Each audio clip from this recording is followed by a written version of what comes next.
PM Modi के लिए बुलाया गया आलीशान सर्व सुविधा युक्त विमान एयर इंडिया वन कल दिल्ली में लैंड कर चुका है। इसमें 1 घंटे उड़ान का खर्च लगभग 1.25 करोड़ रुपए का था।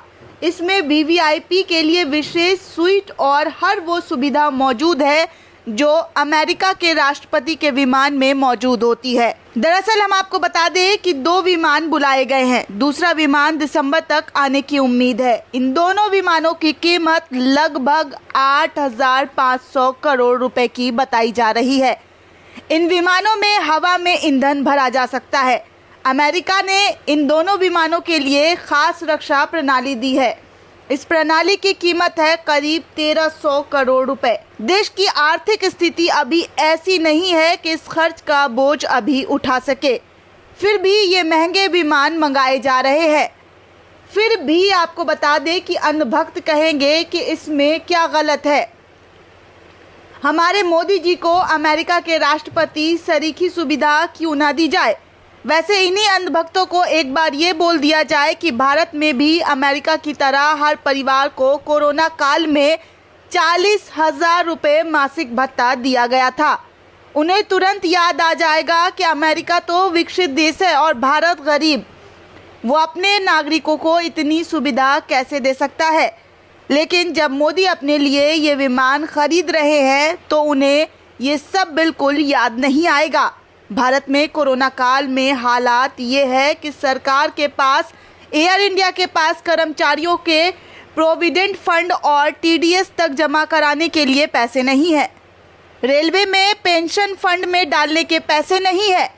रेलवे कर्मचारियों को कोई बोनस नहीं है। कई राज्यों की सरकारों के पास स्वास्थ्य कर्मियों को तनख्वाह देने के पैसे नहीं है और डॉक्टरों को देने के लिए सैलरी भी नहीं। कई जगह 6 महीने से अधिक हो गए हैं उनके अकाउंट में सैलरी आए हुए। यही हालत देश भर में संविदा शिक्षकों की है। कल एक मित्र ने कमेंट बॉक्स में सूचना दी कि जेआरएफ देने के पैसे भी नहीं है। फेलोशिप अनिश्चित काल तक के लिए स्थगित किया गया है। इसके अलावा हर सरकारी एवं अर्ध सरकारी संस्थानों के कर्मचारियों के वेतन भत्तों में या तो कटौती की जा चुकी है या जल्द ही किए जाने की योजना बना रही है ये सरकार। मोदी सरकार पूरी बेशर्मी के साथ राज्यों को जीएसटी मुआवजा देने से भी इनकार कर चुकी है जो उनका हक है। कल ही सरकार का बयान आया है कि बजट में अप्रूव किया गया है। उसका सरकारी खर्च इन 6 महीनों में ही साफ हो गया है।